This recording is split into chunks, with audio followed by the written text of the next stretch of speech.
Welcome back to Genshin Interact. Today we're going to be going over and looking at the kit analysis for Ga Ming. Now a lot of people I know have been saying Xiao Ming, Ga Ming, whichever way you're going to be pronouncing it. It is not gaming. I know plenty of people get annoyed about that, but it is what it is. But at this point we are going to be talking about his ascension materials, his talent level up materials, what he ascends into. Then we're going to be going into his skill and his burst, and then looking at some passives at that point in time. So first, Rift, if you want to talk about his Ascension stat as well as the materials that he's going to be needing.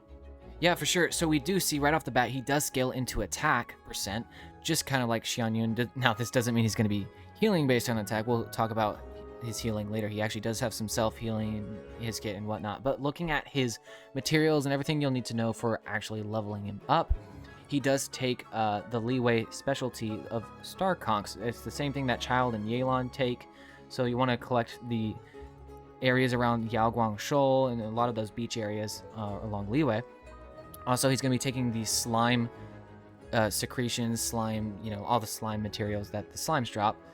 And then we also know he's going to be taking the Emperor of Fire and Iron's Emperor's Resolution. And so you want to get 20 of those, especially if you're going to max Ascension. And then looking at his talent level up stuff, he does take Philosophies of Prosperity, so you want to grab a few of those based on how much you want to level his talents. Again, he takes the slime drop materials.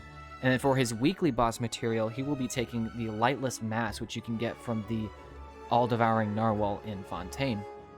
But now that we've looked at his level up and his ascension of attack percent, Vixen, what can you tell us about some of his skills? Looking at his skill, it is called Bestial Ascent. Basically, you're going to be using the skill, it'll pop him high into the air, and then at this point, he will then use a specially powerful plunging attack called Charmed Cloud Strider, and this damage will be used as plunging attack damage, but it is a part of your skill. The damage from the plunging attacks caused by this Bestial Ascent, the Charmed Cloud Strider, is converted to pyro damage, so keep that in mind when you're going to actually build him, and then upon landing and hitting opponents, he will consume a fixed amount of HP. Ga Ming's HP cannot be reduced below 10% by this method, so he basically can't kill himself, which is very nice. This Charmed Cloud Strider damage is considered plunging attack damage, so make sure once again that you keep that in mind. It is still a part of your ascending this damage instance, though it looks to be a part of your skill, so increasing both your normal attack and skill seems to be the way to go here, so just keep that in mind. Now looking at Ga Ming's burst, this is called Horned Lion's Gilded Dance. Ga Ming enters the Wushu stance, kind of covered in his skill that you just talked about, Vixen, and he'll also recover a fixed amount of HP. And he will summon his companion, the Horned Lion Manchai, to smash into his target, dealing AoE pyro damage. Now, the smash damage of Manchai, the multiplier on the skill attributes seems to be pretty high, so it looks like this is going to be dealing a lot of good damage, so I'm very excited about that, not to mention his already good plunging damage. So once Manchai has hit its target, he'll actually roll to a nearby location before moving towards Ga Ming himself. Now, when Manchai links up with Ga Ming, Manchai will leave the field and reset the cooldown for Ga Ming's elemental skill, Bestial Ascent. So basically allow you to use your skill again and get a nice plunge hit of good damage from his skill. And so while you're in this Wushu stance, when Ga Ming performs this Charmed Cloud Strider, once again that's the plunge from the skill, or he completes the pounce attack from Bestial Ascent with over 50% HP, he will summon Manchai again. Now, only one Manchai can be on the field simultaneously, but this does mean that as long as the burst duration is going, which is 12 seconds by the way, with a cooldown of 15 seconds, this means that you can keep doing a plunge attack from the skill, and then it will resummon Manchai. He'll do his hit and then come back to Ga Ming, and as long as you have over 50% health, you can get your skill back and do it again. And do it again, and do it again, as long as you have over 50% HP. And so that really seems like a lot of fun, honestly. That's kind of a new playstyle in a sense.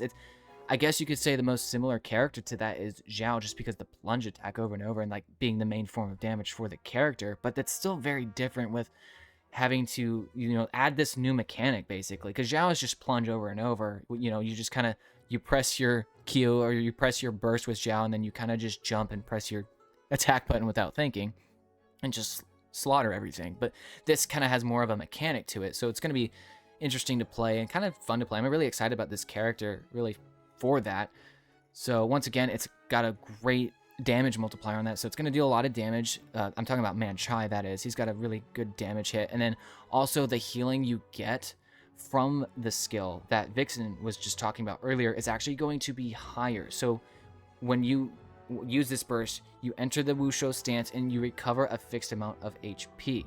That HP increase is significantly higher than what you will get maybe out of the passive that we'll talk about here in just a second. And this burst cost is an energy cost of only 60, so I don't think you're going to run into too many energy problems, especially, which I'm going to assume most people are going to run Pyro Resonance just for the great attack. Like, most people are going to throw Bennett in here, and I think that's pretty obvious, and if not, maybe some others. So I don't think there's going to be any energy problems there, so that's kind of good, especially for a DPS. You can kind of just focus on some damage stats, crit rate, crit damage, attack percent. He scales into it. Maybe you want some EM if you're going to do some plunge melt hits. It'll definitely be fun to see what Ga Ming can actually do as a 4-star. Now looking at the passives, the first passive we have is Dance of Amity. For 1 second after hitting an opponent with the Bestial Sense plunging attack, Charm Cloud Strider, Ga Ming will recover 10% of his HP, so that's just another reason why basically he's only going to be losing now 5% of his HP instead of that 15% that he was originally going to be losing. So that means that it's even easier now to keep him on his stacks or at his above his 50% HP threshold. The second passive says that Heir of Prosperity. When Ga Ming has less than 50% HP, he will receive a 20% incoming healing bonus, making sure that he gets above that 50% threshold easier. And then when Ga Ming has a 50% HP or more, he will gain a 20% pyro damage bonus. This is basically just helping you do more damage if you are above that threshold. So once again, the whole point of staying above this threshold, it's helping you get your Manchai basically back out so that you can use your skill over and over again. And then obviously with this passive, making sure that you stay over that 50% is giving you more pyro damage bonus.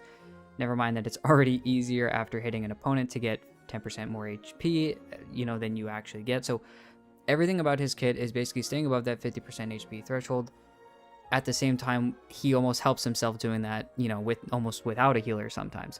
So a lot of cool stuff about what he's actually been doing. And we actually, because he is a 4-star, we actually do want to go into a little bit into his constellations. Since we don't do these types of things on the Polar Octopus with 4 stars, we do want to go over some of them. The first constellation is Bringer of Blessing, and then this states that when the Horned Lion Manchai from his burst meets back up with Ga Ming, he will heal 25% of Ga Ming's HP, making it easier once again for that 50% threshold. The second constellation is Plum Blossom's Underfoot, and when Ga Ming receives healing and this instance of healing overflows, I'm going to guess his 100% HP, his attack will be increased by 20% for 5 seconds. Another just basic, jump in bonus damage. And then obviously his skill is Awakening Spirit, and this will increase one of either his skill or his burst. And here it is going to be increasing the level of his skill by 3. Looking at his fourth constellation, this is called Soar Across Mountains, and this states that when the skill's plunging attack hits an opponent, it will restore 2 energy to Ga Ming. This effect can be triggered once every 0.2 seconds. And I know I already talked about Ga Ming not really seeming to have a lot of energy problems already, but this will further help you with that. Looking at his fifth constellation, this is called Demon Daunting Roar, and this will increase the level of Ga Ming's burst by 3. Now, finally looking at his last constellation, this is called To Tame All Beasts, and this states that the Bestial Ascent's plunging attack from the skill will have its crit rate increased by 20% and its crit damage increased by 40%.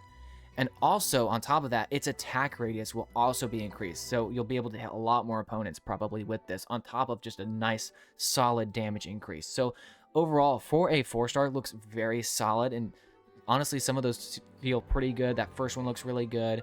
Obviously, the C6 is great. But honestly, as an overall character, he seems very self-sufficient, especially with the passives he has and that first constellation too. Honestly, the first two. But it's going to be a lot of fun to play around with this character. I'm really excited for him. But Vixen, do you have anything else you wanted to add? Yeah, I think that looking at him, he's going to be an extremely, he's at least going to be a very fun character. I know a lot of people have very differing opinions looking at his kit and what he can actually do, but I think he's going to be something kind of fun and cool, very similar to maybe how people are going to see Hazo or use Hazo, for instance, me.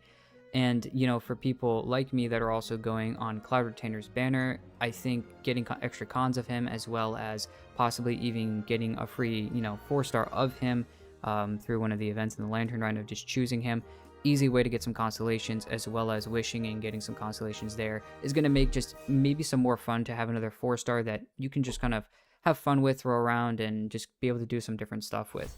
But besides that, we've got nothing else for this part of the video, so we'll see you guys in the next one.